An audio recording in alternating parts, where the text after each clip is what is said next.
Kaka Gen Z hebo amoyugis obago ng'anye wi paro mar chik omenda kagimako chung ka tiendgi. To jatend piny Kenya William Ruto wacho ni oikore mar twak kendo kawo pachgi wi paro mar chikno.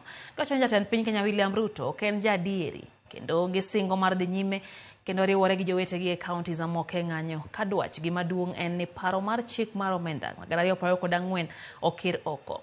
Matimore kinde ma jood bura pod dhi nyime gi twak kendo chiwo pachgi e moko kuom lokruoge ma gidwaro mondo mi oketie wi paro mar chik mar omenda no.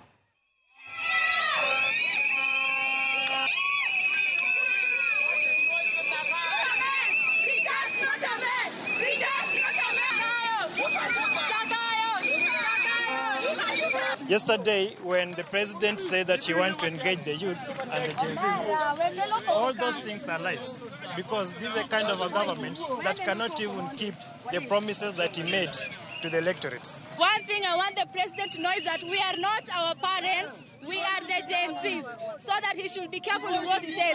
If he wants to talk to us, let him reject the finance bill. We are not going to allow anything that is going to tell us until he rejects the finance bill. To make a reject is like an ex. It's like a man we have dated before. We know the sequence. And it is going to be the same thing over and over again. We are rejecting the whole thing. We are not amending the thing. President Ruto rejects that thing. Hooray! Hooray! We are telling the president that we are not going to engage with him in any form of negotiation. The first thing first, the bill must be rejected. The bill must be withdrawn from the parliament. Yes. Then you're going to